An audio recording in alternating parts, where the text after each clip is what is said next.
You hear it?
Sure, yeah, but I'm going to sit down and get out of your way. Anybody have the time?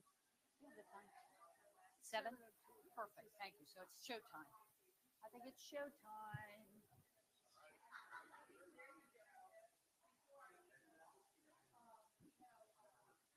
Oh, I need my notes. After all that?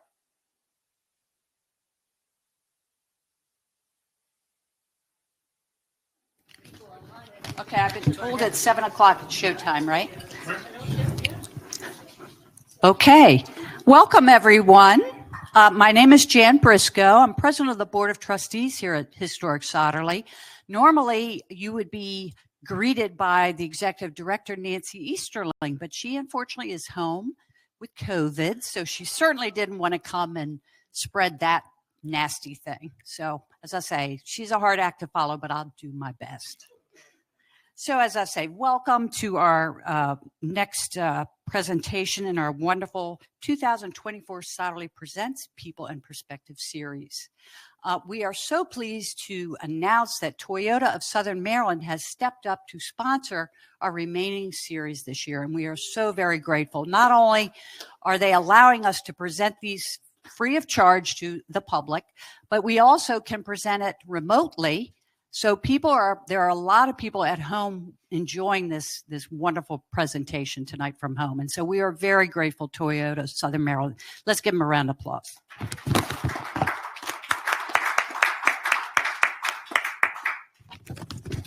So I am here to, of course, present to you a wonderful person, Patricia Samford. Some of you probably know her. You know, she's been a big part of this community for a very long time. And this is a presentation that's going to be so interesting. You know, for those of us that grew up here in Southern Maryland, we always heard about these things when, you know, the riverways were where everything happened. And she's got such a depth of knowledge about this on top of what she does for a living. Some of you may know. Let me just read very briefly. Dr. Patricia Samford is the director of the Maryland Archaeological Conservation Laboratory at Jefferson Patterson Park and Museum, which we call the MAC Lab. Prior to receiving her doctorate in anthropology at the University of North Carolina at Chapel Hill, she was the archaeologist at the Colonial Williamsburg Foundation for 13 years. Samford is the author of Subfloor Pits and the Archaeology of Slavery in Colonial Virginia and Below Baltimore, an Archaeology of Charm City, co-authored with Adam Fraccia. Hope I pronounced that right. Good enough. So, you know, we're so grateful that she oversees this incredible place, the MAC Lab, that has, she told me, about 10 million artifacts from all over the state of Maryland, including many that came from this site, from Sotterley. And she's such a great protector of these priceless artifacts, and we're very grateful. So we have a lot of people that have joined us remotely from home, as I've said, and we're very happy to have you all too, and we hope you will sign in and put your information in, tell us where you're from, and we'll have question time after the presentation, and you all are welcome to type in your questions, and we'll try to get to as many as we can, both for the people that are here tonight and those of you that are in your homes or elsewhere joining us. So we would encourage, again, all of you also to come to our next presentation, and I'm going to talk to you about that in a little while. So with that, I introduce Dr. Patricia Samford. You don't need this, right? I'm all mic'd up, apparently. Is my mic on now? Okay, thank you so much, Jan. I appreciate it. And we're really pleased to have all of the Sotterley's archaeological artifacts in the MAC Lab, and we do take very good care of them. So like Jan said, I'm an archaeologist, so why am I up here talking about something that's not archaeology related? And this is actually one of my favorite topics to talk about, and it has been something that I have been sort of close to for the last 25 years or so. And I think that this was an institution that was really important to the people in Southern Maryland. How many people at this talk heard about or knew anything about the James Adams Floating Theater before they came tonight? So quite a few of you. Okay, good.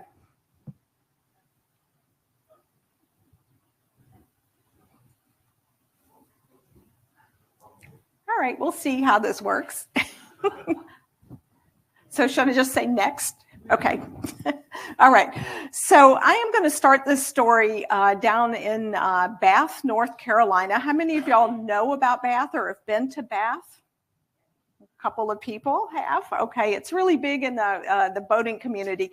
It is a teeny tiny town on the Pamlico River in eastern North Carolina.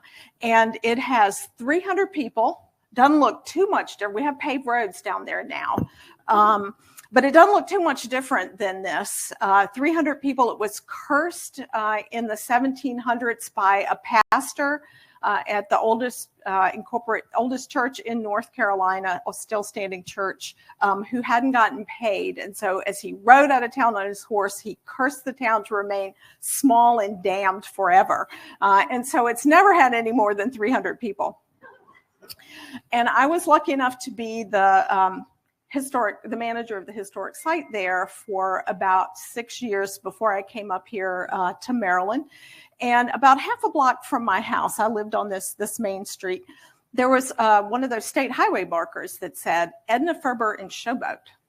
And I thought, well, this sounds really interesting. So I'm going to do a little bit more research and maybe give a lecture during Bath's tricentennial, which was in 2003. And so I'm going to start my story there in April of 1925 when a cold wind from New York City brought this woman named Edna Ferber into town. She was a famous author, one of the most famous female authors of her time in the 1920s and 1930s. And she came to this small town in North Carolina to meet the James Adams Floating Theater, who was starting its 1925 summer season in Bath. And she was there to do research. Next, please. On what was to become her most popular and best-selling novel, Showboat, which went on to become a Broadway musical and 3 movies over the years. She called Showboat her oil well, and I'll give you some of the figures a little bit later on in the evening. It's one of the most popular musicals of all times. Next, please. But before we talk about Ferber and about the James Adams Floating Theater in particular, I want to talk a little bit about the history of showboats in the United States. Showboats are a particularly North American tradition. They got started in the second quarter of the 19th century. I think about this was a frontier area at the time along the Mississippi and Ohio rivers. And people did not really have the same sort of entertainment amenities that people along the Atlantic seaboard, along the coast did. And those rivers, and then the roads weren't great either. So the rivers were really the transportation and the way that goods and people and information and news came into all of those communities in the Midwest. And it was, go ahead and change slides. Thank you. Those of you who have seen Ralph Eshelman give his wonderful talk on steamboats and steamboat landings in Maryland know that he talks about what an event it was when a steamboat came into a local community, and how people would dress up in finery and flock down to meet the steamboats. It was a place where they could get the latest news. They could greet company that was coming in, get mail and letters, get goods that they had ordered. And so it was quite an event when a steamship would come into one of these small local communities. And so the crew on these riverboats kind of figured out that these people were starved for entertainment. And so they figured out that they could make some tip money, some extra spending money by playing music getting off and on the shore and playing music and performing and singing and things like that for these local people living in these towns. And so it didn't take long from there for somebody to figure out that, well, maybe we could just make a boat where we could do these performances. And so the Chapman family in 1831 built the first showboat. And they were in the showboat business for 3 generations. Now, showboats are really a Midwestern phenomenon. There were 53 major showboats in the United States between 1831 and 1941. And of those, 50 of them were on the Mississippi and its tributaries. There were only 3 that were along the Atlantic seaboard. The James Adams Floating Theater, which had a long history. One from that had one season only in 1915 by a St. Mary's resident named Robert Emmett Van Pelt. I don't know if that name means anything to anybody. It only lasted for 1 season. And then there was one that was down in the Elizabeth City area that did vaudeville shows and showed movies. But the James Adams Floating Theater was what was going on in this area in terms of entertainment. Next, please. So the Adams Theater was built so that it could get up into these shallow creeks that only drew 14 inches of water. So it could basically tie up anywhere. It could pull up to a dock. It could pull up just to the shore and tie up to a tree or a light pole or that kind of thing. Here it is in Nominee Creek in Virginia in 1922. And so it was really good at getting at these isolated coastal towns where people were really hungry for entertainment. Next slide, please. And so the theater was actually really good for the local community as well. It was economically good. The showboat would stay. It would come in on day 1, and then it would stay for 6 more days and perform shows every single night. And so people would come in from the surrounding communities and the rural areas to see these shows.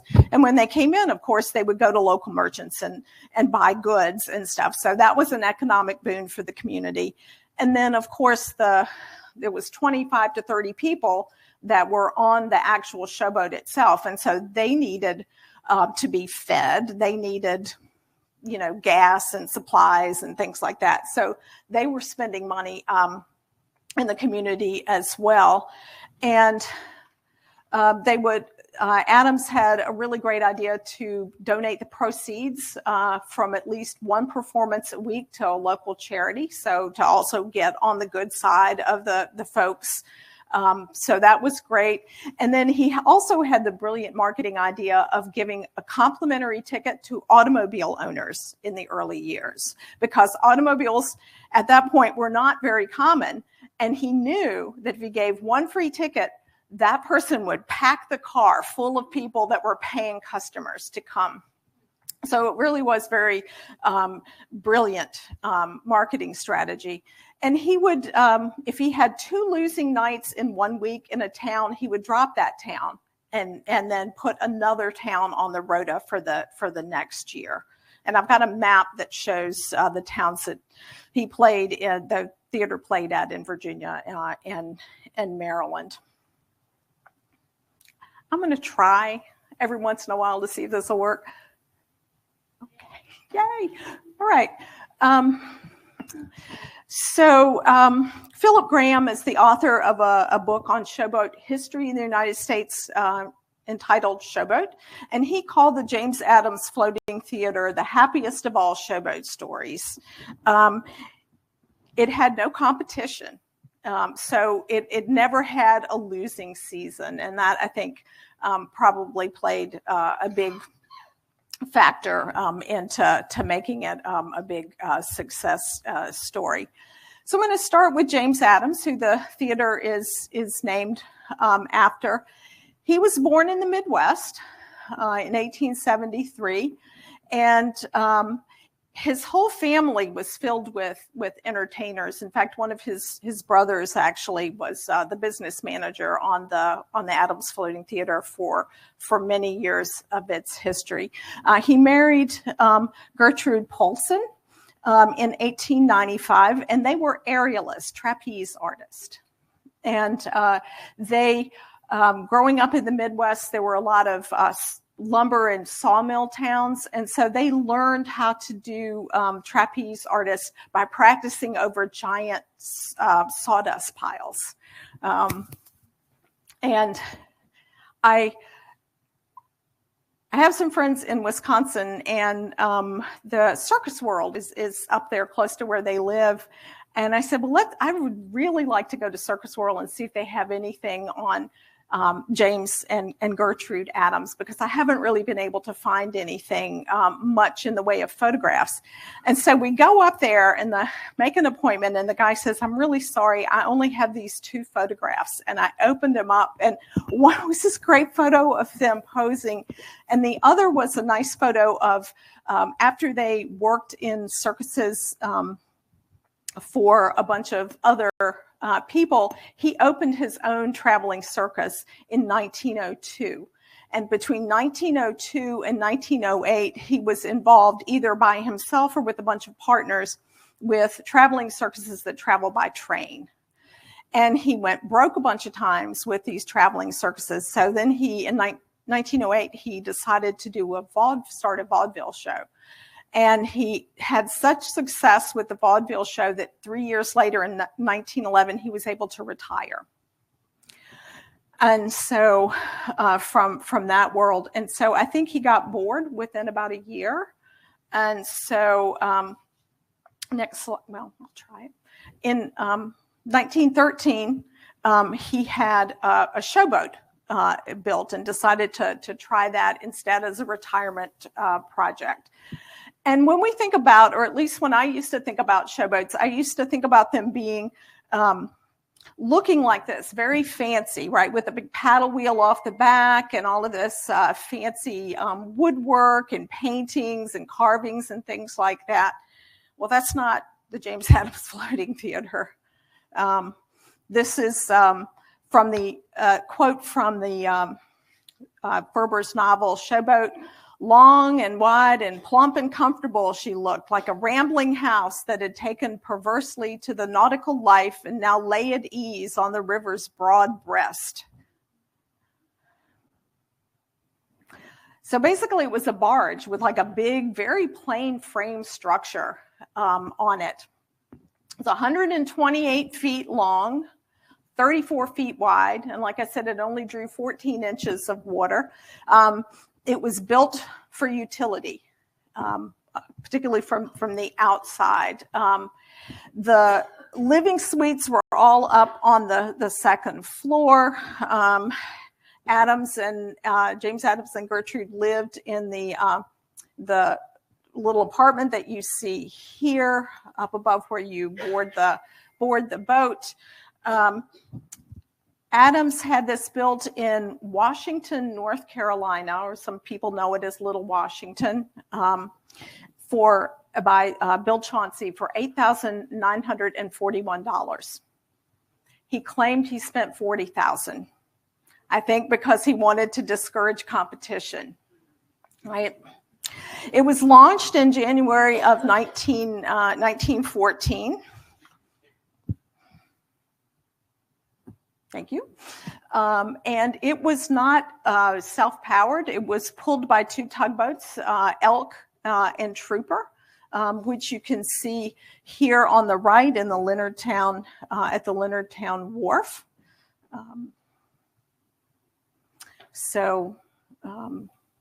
And they had a crew that lived, that operated that. The band members actually operated the tugboats. And between 1914 to 1941, they plied the coastal waters of Maryland, North Carolina, and Virginia primarily. Their season was April through October. And their home port for the winter was Elizabeth City, North Carolina, which is why it made good sense for them to start their summer season in Bath. And ahead of the season, they would send out these heralds to let people know when they were coming. Now, James Adams and his wife Gertrude didn't stay very long with the boat. They retired from active duty on the Adams Floating Theater in 1917. So I guess he had made enough fortune to retire by then. And so they turned over active interest in the theater to Charles Hunter, who was James Adams' brother-in-law. So he, like Adams, was born in the Midwest, in Ohio. And he was a self-educated man. He was tall and very thin, and you can see in this photograph he has eyeglasses on. But he was the main leading actor or a leading man in most of the plays that took place on the James Adams Floating Theater. And so they didn't want to have a leading man with eyeglasses, but his eyesight was terrible. So he had to memorize all of the scenery so he didn't fall over everything that was on the stage.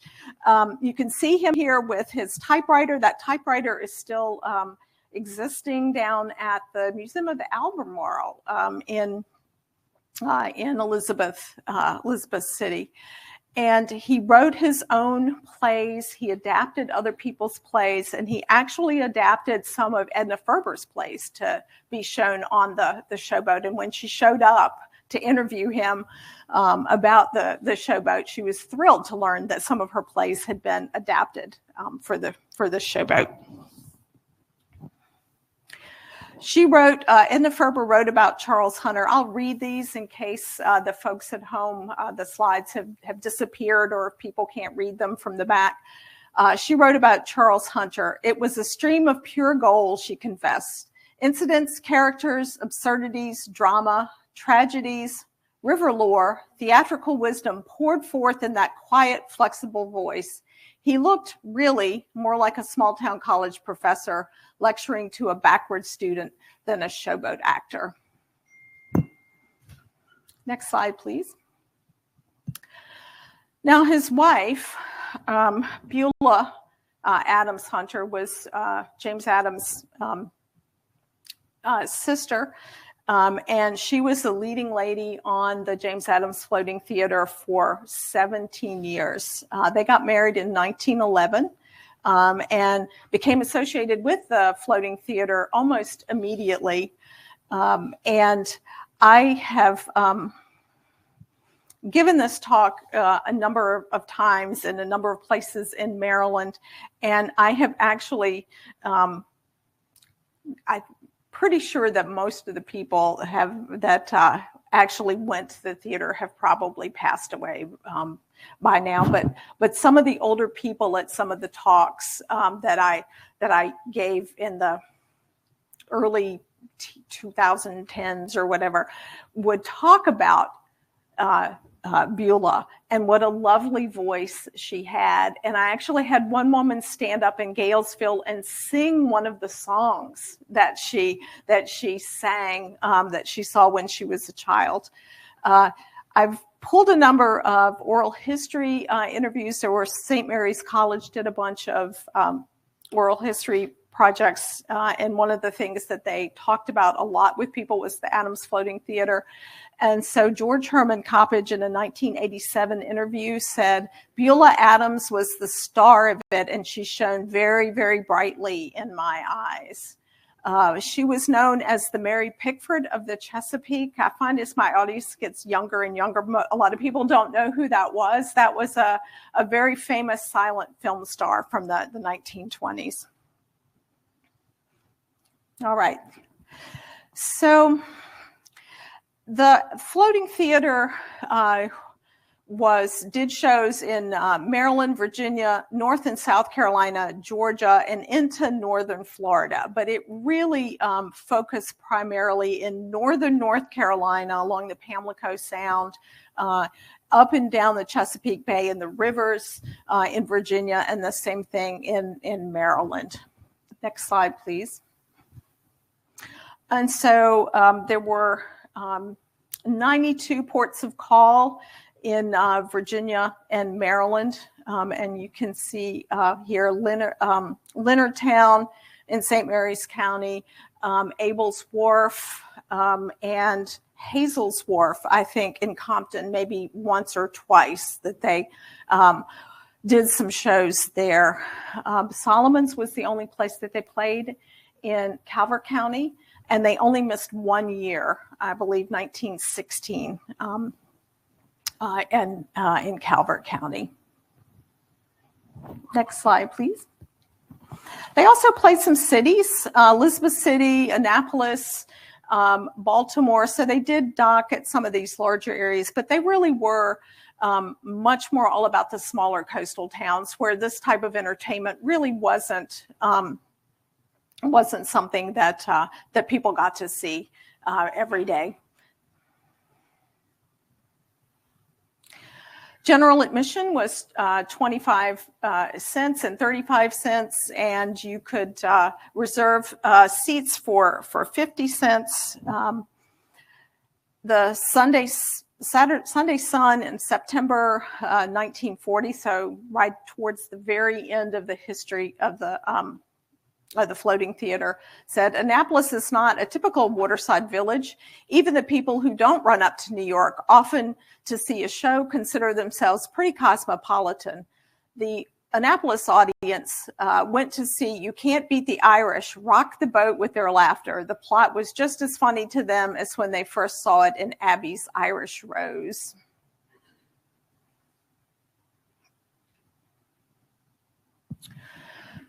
So these heralds would go out to advertise the plays that were going to be happening. The theater would pull up and they would sort of get themselves settled. And then for the next 6 nights, they would show a different play every single night. Because think about it, it's a small rural area. Your audience is very small. So you want to try to attract people back more than one time. And in this kind of regards, it was more like a traveling repertoire theater because it did play different every night. There were vaudeville shows and minstrel shows after the play. There was always a lot of music as well. And to further entice people, they had prizes.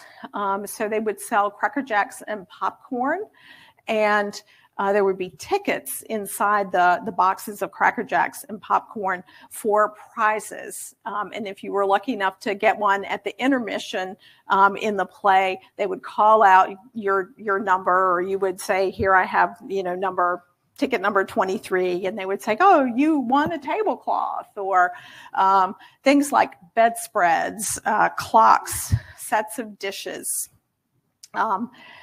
Cecilia Holly gave this tablecloth, this card tablecloth, to the St. Mary's County Historical Society. And then she said in her interview, we had to have snacks, popcorn, candy, or peanuts.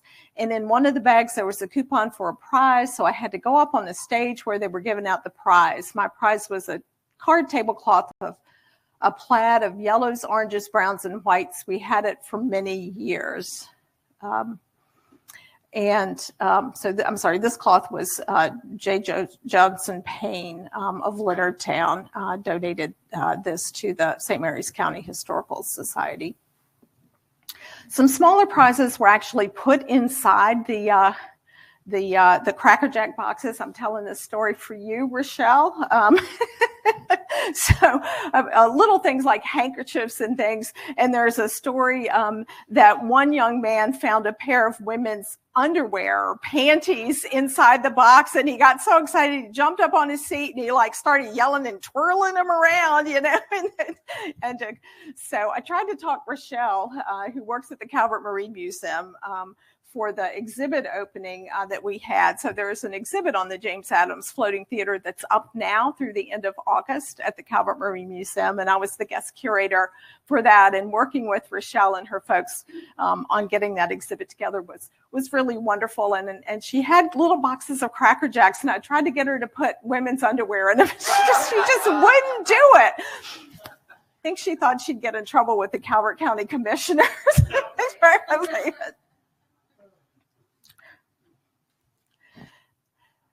All right, so the auditorium itself was 30 by 80 feet. These are some photographs from 1914 and 1913. The bottom seated about 500 people, 350 people could be seated up in the balcony. That upstairs area was reserved for people of color. They had to keep changing it, as you'll see later. There were a lot of bad things that happened to this boat or barge over time, and so they had to keep redoing all of the interiors. Mary Elizabeth Carroll, in a 1986 interview, said the floating theater was completely decorated just like a house would be. You would think you was in a house, it was so pretty. And then the Sunday Sun in 1940 said, a boy in the balcony sitting on a rail next to an open window with his feet dangling over the heads of the audience was in imminent danger of falling into Spa Creek as he squirmed in uncontrollable mirth. So I think it would have been really fun to have actually been at this theater. The stage was 15 by 19 feet. They redecorated and painted the new sets in every single year. You might notice here, this is in the 1920s, you might notice a fan.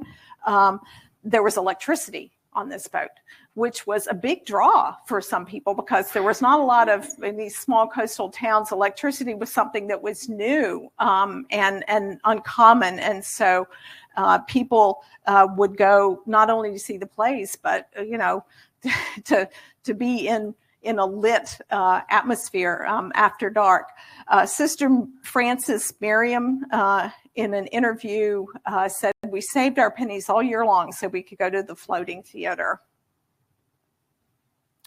There were 8 dressing rooms that doubled as sleeping quarters for the actors, the stage crew, and the tugboat folks slept anywhere they could on the stage, in the aisles at night after the performances. They didn't have life quite as comfortable as the actors did. Over the years, over 200 different plays were performed by the James Adams Floating Theater. Adams and Hunter actually wrote that they were wholesome, that there were no sex plays, that his plays were about mother love, failed and faithful and unfaithful sweethearts, and the occasional villain, and that that they were generally wholesome. Now there was a pastor in Leonardtown at St. Aloysius Church who didn't agree. And so in the 1930s, he said that there was too much skin and that there were shaky morals being portrayed. And so he convinced the town or the county commissioners or whatever to not let the theater back in Leonardtown the next year. And so they just went to Hazel's Wharf instead. And so Leonardtown lost all of that sort of business and stuff. So they were back, the next year. A couple of play synopses, Balloon Girl. So someone can kind of see where what the pastor had in mind. In Balloon Girl, a scantily clad balloonist was dropped onto the roof of the handsome single pastor in town, and hijinks ensued from there, right? And then Mystic Isle, another one, these 2 aviators, their plane became disabled and they had to land on this jungle island, deserted island, but it wasn't deserted because there were members of the mafia and Chinese opium smugglers in the island. Again, more hijinks ensued. Paul Bailey, born in 1905, said in his 1991 interview, "The shows were great. We'd never seen anything like that. There were no regular theaters and no movies. So we were happy to go to the Showboat." So here's some of the dressing rooms. So you can see bunk beds. There were no married women. No single women that were allowed on the boat, so only married couples and no children. I guess actors, at least in those early years, still had maybe not quite a great reputation, and so they wanted to avoid any sort of suggestion of impropriety, I guess, with people in the town.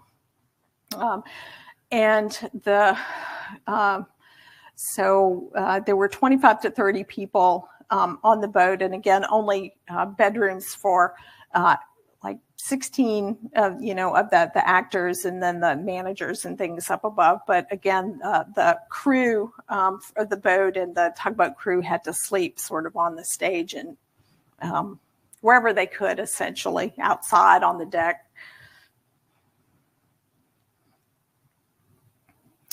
The dining room was below the stage, and the food apparently was plentiful and really good. It was only because of the stage, it was only 5'6", and so most people had to duck, carrying their place to sit down.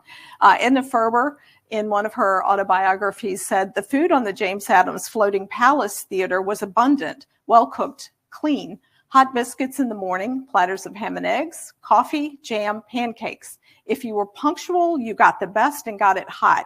Late, you took it as it was, hot or cold. And two of the people that prepared that food were St. Mary County residents Joe Gunn and Aggie Scott. And we believe this photo has not been identified as to who they are, but it is believed that this is who this photograph represents. They were on the floating theater when Ferber made her 1925 visit, and they served her Maryland stuffed ham, and she apparently liked it. Joe Gunn, I guess, liked the opportunity to travel that being on the Showboat presented to him, and he said, "I've been further around the world than a dog has been around a ham bone."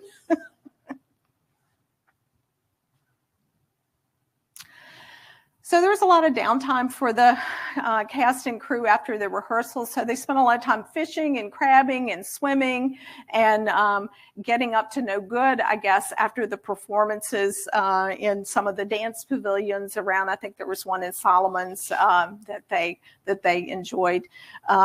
One of the musicians on the floating theater said in 1936, "Sometimes after the show, we musicians would go ashore and supplement our income by playing for dances. There was a night in Galesville with steamed crabs and beer at Zhang's. Such evenings sparked up our routine a lot, but we had our diversions during the daytime.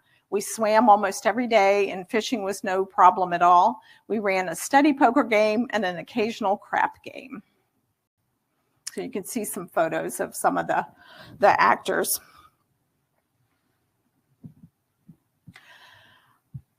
Now, actors had to do more than act because there were the vaudeville shows. And so people were hired not just for their ability to act, but for the other things that they could do, like playing musical instruments, juggling, tumbling, singing, those sorts of things, because they had to actually perform not just in the plays, but in the vaudeville and minstrel shows that were after the plays. And the actors were hired by type, so there were main leads, character actors, and juveniles, a category called juveniles. And there were three main comedic kind of actors. There was something known as a G-string, which is this old guy here, I think kind of Uncle Sam, squeaky voice, goatee, white-haired, but with really good common sense. He sort of brought this common sense aspect to the plays. The Toby was a freckled hayseed redhead who also displayed good sense. And then the third comedic type was blackface actors. And again, if you think about this being the early 20th century, there was a lot of stereotypical representations, not only of Black people, but of Native peoples as well.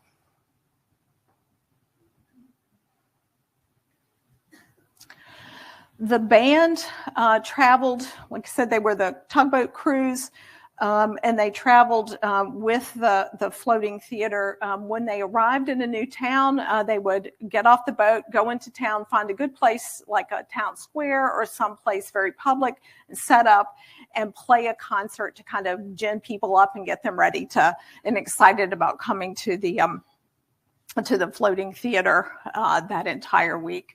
I really like the fact that this guy's kind of personalized his own photograph on his own personalized stationery. There's a lot of this letters from him at the St. Mary's County Historical Society. So let's talk about Edna Ferber and sort of how what she did made the James Adams Floating Theater an international phenomenon, actually. She was considered the greatest female American novelist of her time in the 1920s and 1930s. She wrote 12 novels, 12 books of short stories, and a number of plays as well. And she was really good at portraying the American working class in her novels. Thank you. By the time she got on the showboat in April of 1925, she had just won a Pulitzer Prize for her novel So Big, which has been made into two motion pictures. Cimarron was also another one of her books that was made into a movie as well with Irene Dunne and Richard Dix. Jane Wyman was in So Big. So she really was really well known for her themes of hardworking, independent women. And she actually this has gained her a reputation as one of the forerunners in the women's equal rights movement. She was born in 1885 in the Midwest, like most of the major players in this story tonight. She really had aspirations to be an actor. Her grandfather got her really interested in entertainment, but her family finances didn't allow her to take that route with her profession. So she became a journalist at a newspaper in Appleton, Wisconsin. And she said it was that experience as a journalist on that newspaper that really allowed her to become the novelist that she did, that she really, in interviewing and working with people, she really began to understand how humans worked and sort of their longings and desires, and that made her a better novelist. A few years after she started working as a journalist, she contracted some kind of prolonged illness, and she used the time that she spent recovering to start her first novel. And she turned that novel in, it got rejected, but she didn't give up, so she started writing short stories instead. And she started writing these Emma McChesney short stories, and Emma McChesney was a single working mom with a son in college, and she was a traveling petticoat salesman. And so this idea of this strong, independent working woman was something that was pretty novel at the time, and it really caught on with the American public. And so those short stories were probably in some of these women's magazines and things. And the popularity of those enabled her to start selling her novels. And it sort of went from there. So she spent 4 days on the showboat. One of her plays was being produced up in New England by a gentleman named Winthrop Ames. And she said to him, listen, I'm thinking about writing a story about showboats because they're disappearing from the American landscape. And he said, well, I only know of one that's really still currently in business, and you really should go down and here's the name of the guy that runs this showboat. And so she contacted Hunter, and he said, sure, come on the boat, meet us in Bath. She spent 4 days. She interviewed Hunter. She interviewed all of the actors and all of the crew. She did a walk-on part, so she actually got to fulfill her dream of being on the stage, at least very temporarily. She sold tickets. She talked to the audience members, and she took all of that stuff that she had learned in those 4 days, and she incorporated it into this novel, Showboat.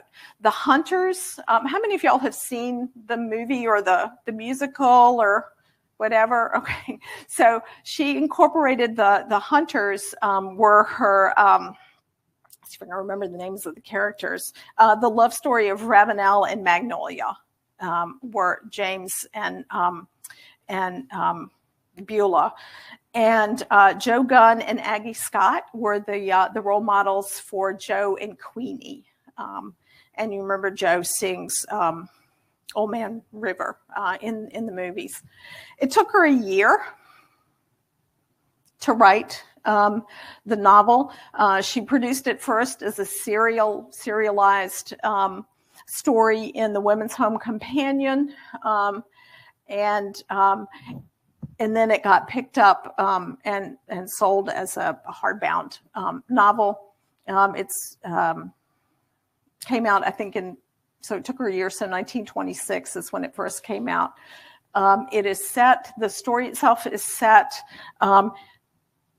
in the Midwest on the Mississippi, unfortunately, from 1870 to the 1920s. And it takes place on the Cotton Blossom Floating Palace Theater.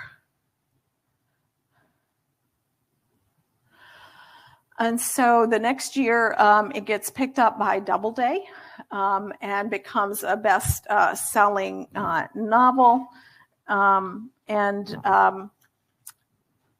Then it gets picked up by, she signs with Jerome Kearns and Oscar Hammerstein to do the musical. She signed them in 1926 for musical and dramatic rights. That premiered in late 1927. And then 3 movies were made, the first in 1929. And it's kind of unfortunate. If you go online, you can find it and stream it. And it came at this really weird time in the history of motion pictures. It was filmed as a silent movie with the cards, the dialogue cards, but it was right at the time when the talkies were starting to take place. So they went back and they put a bunch of music from the musical in the beginning, and then part of the movie has got the cards, the dialogue cards, and part of it is a talkie. And so it didn't do very well in the box office. So they tried again in 1936 with a movie starring Irene Dunne. And this is the most faithful representation of the book itself. And then in 1951, there was a movie that starred Ava Gardner. And it was the second highest grossing movie that year. She sold her rights for the movie rights for $65,000 in 1926. The movie in 1951 grossed over $5 million. So that's quite a lot. Paul Robeson, who played Joe in the 1951 movie, was paid $500 plus 1.5% of the gross profit for his performance in the Old Man River recording. So I'm sure he made some money from that.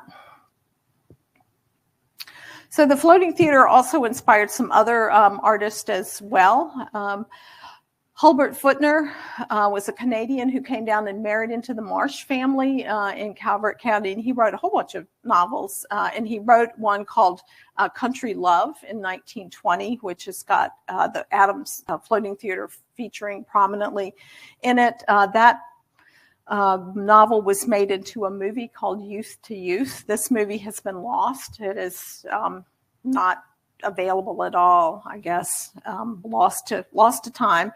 And then John Barth wrote a book that was published in 1957 called The Floating Opera that was also inspired by the James Adams Floating Theater. So over the years, bad things happened to the floating theater. In 1929, it sank in the Dismal swamp, in the canal that goes through the Dismal swamp. There's what the inside looked like, so you can see why they had to keep redoing the inside. This wasn't the only time that the boat sank. There was there were some minor fires and things like that. So the Hunters left the floating theater in 1936, and it was sold to Nina Howard, who bought it for her adopted son. His last name was Howard Seymour, for him to run, and it didn't last too long. After that, they renamed the boat several times during its lifetime. They took advantage of the popularity of Ferber's novel to rename it the original Showboat. So there's lots of different names over time, but most people just call it the James Adams Floating Theater. It sank. It caught fire and burned in November of 1941 in the Savannah River. And then that was under Nina and her son's ownership. And she had turned it into a movie theater by that time. And it was a complete and total loss. So it never got brought back. There was an effort by Serene Spike Parrish, who some of you may have known, who was here locally, who was very active in the theater in Southern Maryland. And he decided that he wanted to rebuild and do a James Adams Floating Theater 2. And he got a retired Navy barge and was trying to raise money to get that converted into the floating theater. And it was docked in salty water, and the bottom, it rusted out and was not able to be saved. And so then I think he moved over to Indian Head and opened a repertoire theater over there, and was continuing to try to get this idea back up and running and get the James Adams Floating Theater again, to be a part of Southern Maryland's history. But he sadly passed away in 2014, and their website is still up, but I couldn't get anybody to respond to me when I inquired several months ago about it. So that is my talk on the theater. There have been a lot of people that have helped me over the years. This talk, when I got up here to Maryland, I found out the people up here were just as even more interested than the people in North Carolina. So I've been blessed to have given this talk a number of times, and to meet really wonderful people, and particularly people who had been on the Showboat and seen performances there. So I'm happy to answer any questions that anybody has. Yes, ma'am. Can you let me bring over the mic so that our people from home can hear you as well? There you go. How did they generate the electricity? How did they generate the electricity? They were generators on the tugboats. Do we have any questions from homes, Catherine? Over here. Oh, okay. So the map you showed of the range where the theater operated, did she do that range every year, or was that just in certain times she would go to all the way south to Georgia and Florida. So there is a list in the back of this. There's a book that has been written on the James Adams Floating Theater, and in the back there's an appendix that shows every single venue of the showboat throughout the course of her history. So he experimented quite a bit over the years with the route. And again, he mainly stayed in, because they wintered in Elizabeth City, which is kind of northern North Carolina. They mainly started from kind of there, the Pamlico and the Albemarle Sound, and went north up into Virginia and Maryland. So that was the mainstays of where they went. And again, they would go to different towns. Like if they had 2 losing nights in a week in one town, he would drop that town from the rotation and pick another one the next year. So there was experimentation and changes, slight like tweaking of the changes over the years. But Solomon's apparently did very, very well. So they only missed 1 year there in the entire run of the history of the showboat.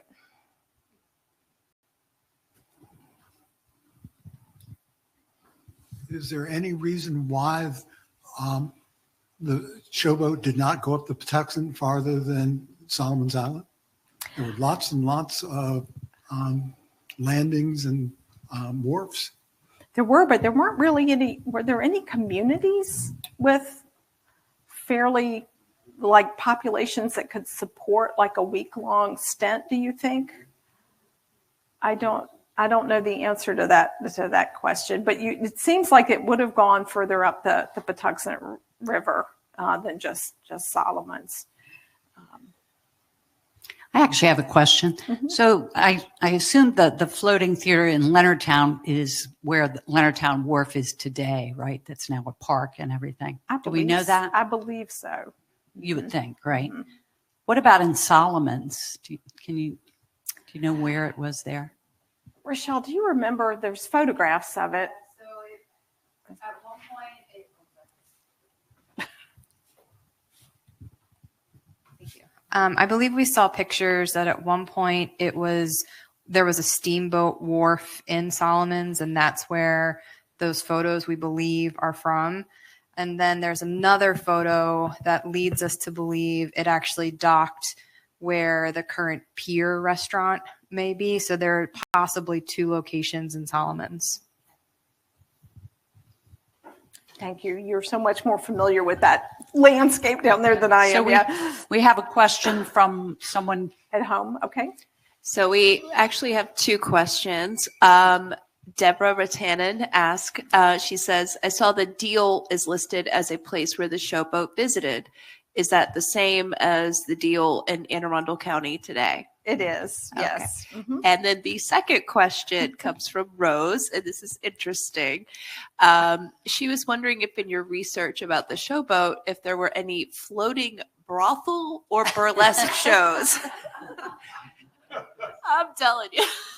That is an interesting question. I didn't run across anything like that. I bet that pastor in Leonardtown would have had a fit with that. Yeah.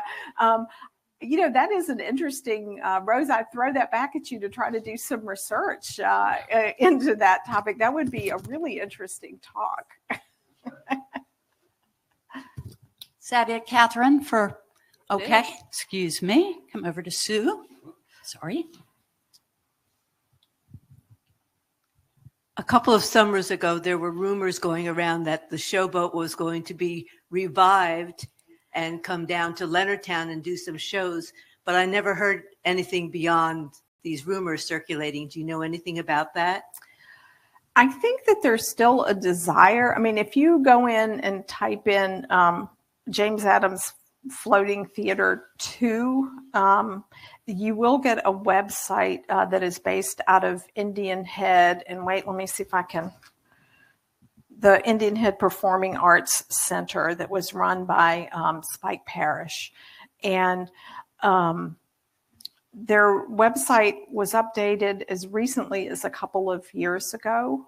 So I don't know if that is something that they're still trying to do and just, for various economic reasons. They just haven't been able to.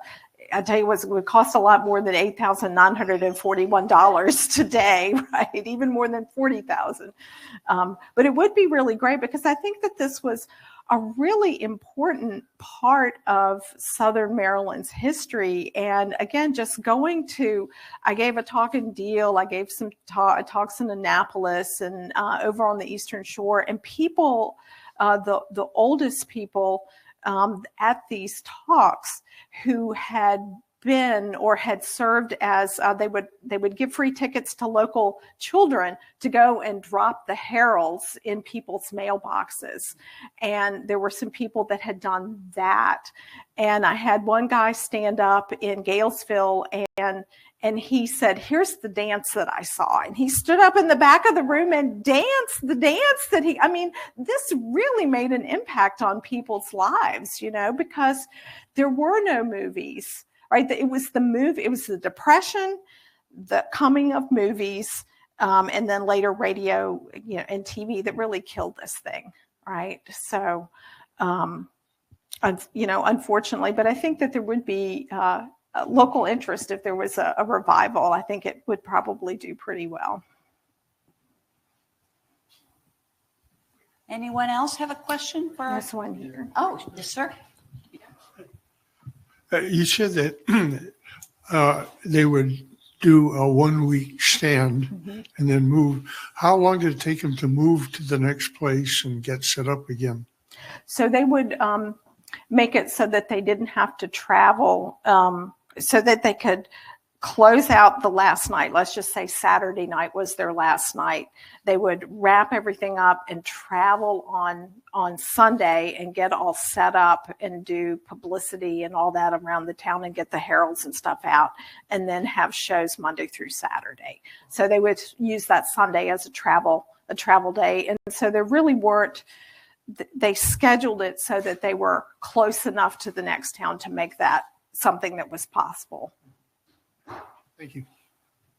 They used, the first year they had a bear, a caged bear on board, and the bear would drink Coca-Colas from bottles. But I have to think that it was a liability nightmare if people were thinking about that kind of thing in 1914. But then I started thinking, well, you have to feed it, so that's a big cost.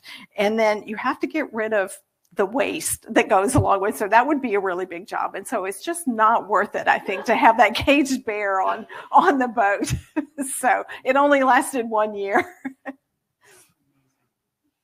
Anybody else? Okay. Well, Thank you all.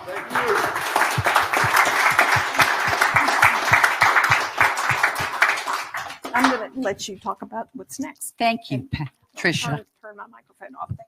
Wow. As expected, that was fascinating. And, I don't know how you have the time to do this type of stuff on top of your day job, but wow, that was just amazing. Thank you very much for joining us. And thank you all for joining us that are here and from home.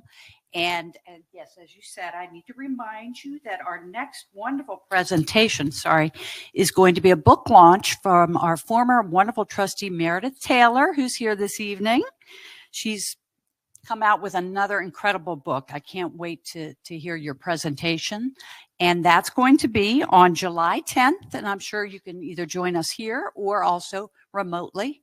And we're very excited for that. And check our website for other presentations and activities we'll have. We'll also be participating in the UCAC's Juneteenth celebration at Lancaster Park.